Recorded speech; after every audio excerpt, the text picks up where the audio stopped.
Hey guys, what's up? Nick here once again, and today we're going to be doing an unboxing and first impressions on the Razer Basilisk V3 Pro White Edition. I'm just going to stop the video real quick just to give a quick little heads up that you probably are already noticing if you haven't already. My microphone, for some reason, with the program I use to record my voice, I don't know why, but my limiter was set way too hard and it just keeps cutting the first syllable out of every sentence. So it sounds kind of weird. You might notice it from time to time. Hopefully it's not too much of an issue, but I just wanted to say this right now so you guys aren't completely confused as to like what's going on with my voice, and so I don't get a million comments like, hey man, you should check the audio before editing, blah, blah, blah. Yeah, I can't change it. I wish I could, but I'd have to go back and re-record everything, and obviously with an unboxing video, it just doesn't work out. So I apologize. That won't ever happen again, but hope you guys enjoy the rest of the video. See you. We also have the mouse dock Pro over here as well, so we can wirelessly charge it without having to use any type of cable. So I'm super excited to test this out. That being said, when it comes to the Basilisk, I actually did have the original one, and it was the black edition, and I absolutely loved it. It was probably one of my favorite mice I've ever used in my entire life. But I ended up swapping it out because it was just getting old and dirty, and I had it for over 2.5, almost 3 years. And I was having an issue with its battery life, just dying literally within like maybe 4 hours of use, which is just a big no-no. And I hate having to use my mice with a wire. That's the whole reason I go with the wireless editions. So I ended up going out and picking up the Viper Ultimate by Razer. And I've had this for about a year now, maybe a little over a year. And don't get me wrong, I still like this mouse a lot, but it does have its issues, and I'm actually running into the same battery life issue that I had on the original Basilisk. I don't know if that's just a Razer issue or maybe it's the RGB, I don't know. I do run the RGB at 40% brightness, and I do have it on 24/7s, but it's one of those things, like, they should take that into account when they're putting the battery life on the box, where if it says, oh, it lasts up to 48 hours on one charge, that should be including the major RGB thing that they're trying to market it towards. A lot of these companies market it towards a long battery life, but then they don't tell you in the fine print, it's actually with all the lights turned off and all the fun stuff turned off. So in the end, it's like, why am I even buying the mouse? That being said though, I do like the Viper Ultimate. Again, it's still like my daily driver right now. I'm using it literally to use my PC, but you can see it's getting kind of dirty and it's getting a little bit old on the wear and tear, but it still works great. And I like how light this mouse is. So I'm kind of curious to see what's it going to be going back to the Basilisk, because I remember this was a heavier mouse compared to other ones on the market. But with all that aside, let's get into these guys. So we're going to bring out the unboxing knife. We're going to look for where the tags are. Looks like there's 2 on the back here. And before we open it up, I know some people like to go around the box and see what's all on there. So we do have our most advanced gaming mouse yet with the hyperspeed wireless technology. It's got that optical mouse switches, which honestly, I think this is the biggest and best feature with Razer mice is their optical switches. They just sound so good and they feel really good to click on versus other mice on the market. We also have 13 zone chroma lighting with full underglow. I'm super excited to see what that's all about. Next gen wireless charging, again with that puck that we have in the Pro dock over here, and then compatible with the Pro dock, which we do have, which is pretty cool. We do have the Hyperscroll tilt wheel, which I'm also very excited to try out. So that's going to be just like on the G502 by Logitech. It endlessly scrolls, essentially. So super nice there. And then the Hyperspeed wireless, like I said before. We do have an extra button here alongside the 2 side buttons.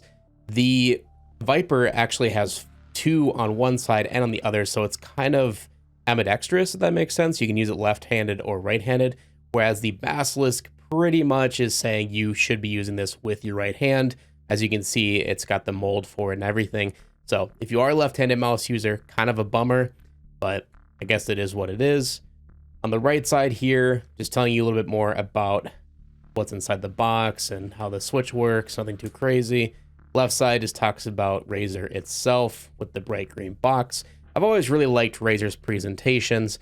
I think they're kind of, I've said this literally since like 2007. I've always felt Razer is kind of like the Apple of gaming peripherals. You might fight me on that in the comments, but truly, I do think that Razer does some of the best marketing in terms of their look, their presentation, and just how they promote their products really feel like an Apple-esque type company. But I mean, that could be a good or bad thing. So obviously we have the white edition here. I went with the white peripheral because my PC case on my new PC is white. I wanted it to match a little bit better, and I've never had a white mouse before. So let's take it out of the box. First impressions, it's definitely heavier than the Viper. Not by a whole lot. I'm actually quite surprised. I thought it'd be a little heavier than what it is, but I don't think that's really a bad thing. I think honestly it's like a perfect fit between this and the Viper. And going around, we do have the DPI settings here. We have the endless scroll wheel. It does, out of the box, it does have resistance. There's no endless, so I wonder if there's a button I can touch to change that. Going to the side again, we have the 2 buttons and the 3rd button. Very clicky. I like that. It's also non-removable. So in the original Basilisk, it was actually a paddle you could remove with a magnet. So kind of interesting they went away from that, but maybe it's just because most people didn't really remove it anyway. Who knows? And then going to the bottom, it looks like we have a connection button. We have the sensor, on, off, Bluetooth 2.4 gigahertz. And then we have, of course, the puck for charging. Now, this says Bluetooth compatible as well, which is pretty cool to see. So right out of the box, you can use it with Bluetooth or through the USB connection. So pretty awesome. USB-C connector for charging and syncing, and then the Razer logo. Otherwise, that's pretty much it. Now, again, I'm kind of curious, does this like unlock with this like it does on the G502? No. I don't know about that endless locking mechanism. Maybe there's something I'm just not seeing here. But let's put this away for a second here and see what else is in the box. So we do have a little lip here. Actually quite heavy. I wonder if this is just like the cable in here for charging. Yeah. So it does come with a nice white braided cable. Very cool to see. USB-A to USB-C. So of course, if you don't want to use it wirelessly, you can use it with the cable. And I don't think there's, oh, there is something else in here. All right, and that's actually everything. Basilisk Pro. Looks like it's just an instruction manual with some stickers. Always cool. Razer always gives you the cool stickers again, kind of like Apple does. Yeah, I'm not really gonna look at that. And then we have, what the heck is this? It's some type of converter. It's USB-C to USB-A. I guess it's just an extender. Like if you don't want to plug this into a USB port on your PC, you can use this with the cable and have it on your desk. But obviously we're not gonna even be using this for charging. We're gonna be using the puck. But still, I guess kind of cool that they included that. It does have a nice rubber base, so it won't slip and slide on your desk. But yeah, it's very, it's very interesting. And then I think that's it. That's all for what comes with the mouse by itself. Now, the mouse by itself does not come with the Mouse Dock Pro. You have to buy it as a separate item or with a bundle. Now, I got it as a bundle through Razer.com. I don't know if I said this at the beginning. I should have. I bought this with my own money. I didn't get this sent to me for free or anything. So if it sucks, I will let you guys know. I'll be completely honest with you. And if it's amazing, you know, same thing. And let's move over to the Mouse Dock Pro. So on the box, let's see, magnetic wireless charging, integrated Razer hyper polling 4K hertz transceiver. I feel like are these like made up words? Maybe I'm just stupid. I don't know. 8 Razer Chroma RGB lighting zones, charging status RGB lighting, and anti-slip base. Very cool. So what's inside? We get the Dock Pro itself, Type A to Type C, and a Razer wireless charging puck. Then, of course, we got the diagram of what it does. It's literally just a wireless charger. So we're going to break this guy open as well. And one thing I will say, the main reason I am upgrading to the Basilisk 3 from the Viper isn't just because this is getting kind of dirty. Honestly, it's mostly because of the charging situation. So like I said, the battery life is getting worse. It's not nearly as bad as it was in the original Basilisk, but I get like 6 hours of battery life out of this, which is not good enough for me. And the charging base that came with it is this guy, which has definitely had better days. You know, it's a little dusty, a little dirty, and it's got the cool little hookup right here for your USB. So it's like an extender as well for the best possible wireless connectivity, which is nice. But I hate these little 2 prongs, these 2 little golden prongs. They barely connect with the mouse. Like every single time I place this on it to charge overnight, it misses 90% of the time, and I have to come back and like reconnect it 30 times before it finally starts charging.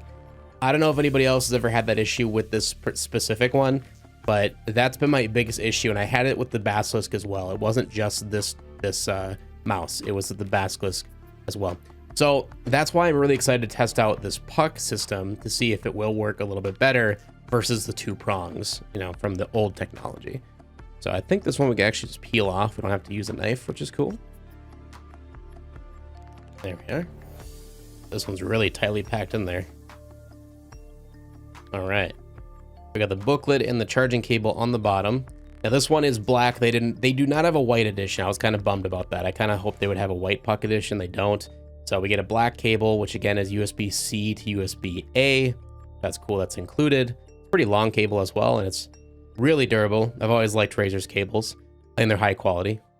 Razer Mouse Dock Pro, instructions, yada yada yada.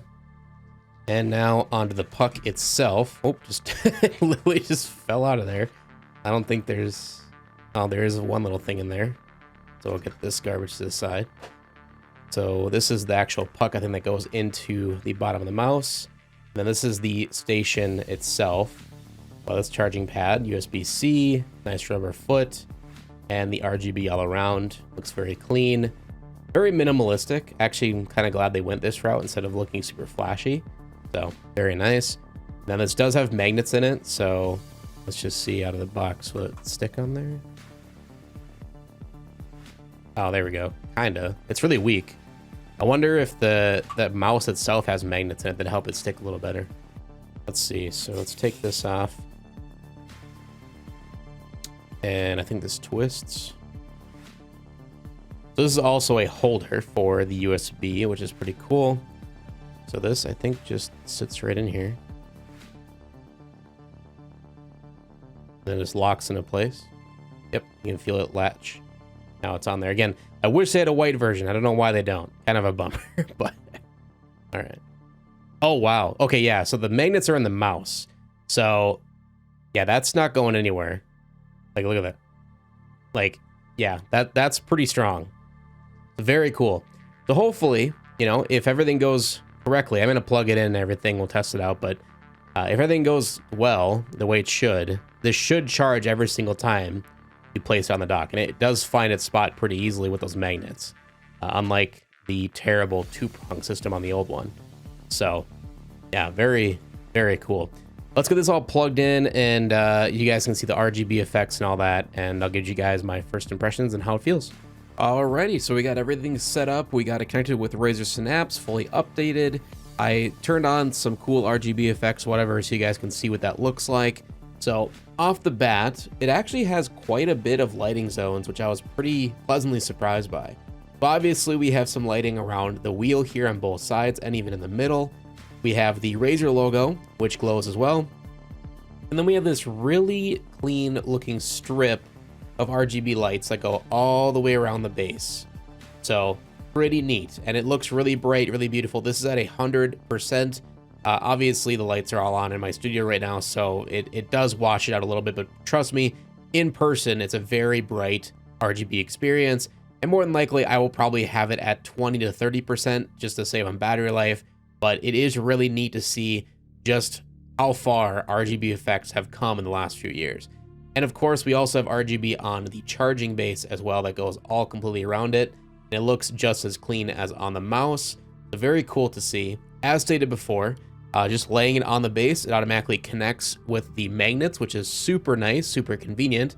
I no longer have to mess around with it and try to get that perfect seating position for it to start charging. And then once it connects, you can see it automatically changes to the color of your current battery status, which right now we're around 45%, so it's a little bit on the yellow side. Other than that though, I mean, in terms of performance and how it feels very fluid. I actually really love the feeling of the Basilisk in the hand. I think it just cradles the hand a lot better than most mice out there, especially compared to the Viper. So if we put them side by side here, let's get the charging base out of the way for right now. You can see the Viper is roughly the same length. The Basilisk is a little bit longer, but the Basilisk is definitely wider than the Viper. So in the hand, the Viper fits really nicely. I think this is a perfect contender if you're going into like tournaments and very high skilled, you want the fastest mouse possible performance. I still would consider going with the Viper over the Basilisk. But if you're using your mouse more for everyday use, including gaming, so if you're like me, where you use your mouse for Photoshop, for video editing, for web browsing, on top of also gaming, I personally would go with the Basilisk, mainly just because of the ergonomics of it. It's a little bit of a heavier mouse, which feels, in my opinion, a lot better and smoother for any type of situations, including editing. I think editing is the biggest thing for me. Whereas the lightness of the Viper, it sometimes got a little bit annoying. I'd misclick all the time. I'd accidentally click out of programs, where with the Basilisk, I just don't have that feeling. Now, obviously, if I'm in a very professional setting for gaming, I want to be the fastest player on the market, really. I'm going against another player in like a first-person shooter, then I probably would still choose the Viper over the Basilisk just to get that extra precision and just the speed in general. But the other thing too that I noticed that's really different compared to the original Basilisk to the V3, they don't have the weight system. So in the original Basilisk, you could actually take the bottom off and there was weights inside that you could remove to change the weight of the mouse overall. They don't have that anymore. So what you see is what you get. And this is a medium weighted mouse is the best way to describe it. It's not super heavy. It's not nearly as heavy as the original Basilisk. So if you have the OG Basilisk, you're watching this video to see if you should get the third one, I will say it's lighter than the original from what I remember. But compared to something as light as the Viper is still definitely lighter, but it's not as drastic of a difference as I once thought. I would say this is a medium weighted mouse. One thing I also noticed that's super cool is the hyperglide, or whatever they call it, for the mouse that lets it continuously scroll without any resistance. So by default, there is resistance like as of right now. But what's cool is they actually use the Synapse software to essentially enable the ability to endlessly scroll. So just by pressing this button, you might even hear it. I'll try to put it up to the microphone. You might hear a little motorized mechanism unlock and the wheel can then scroll forever. So again, this is by default with resistance. You can probably even see it. And then if I hit this button, now it's endlessly scrolling. Isn't that sweet? I have never seen that before. It doesn't technically scroll as long as the G502. Something with that ball bearing mechanism is so perfect. They've just mastered that. But this is as close as you're gonna get with any other competitor. And I love the endless scrolling. It's so much smoother for scrolling during menus and for editing purposes. But obviously in gaming, you're gonna wanna enable the resistance so that doesn't happen during a match. But still, super cool. I did not expect that. And of course, lastly, like I said before, you can totally change the RGB effects to anything you like through the Razer Synapse program. It's super easy to follow. You got a ton of options right off the bat.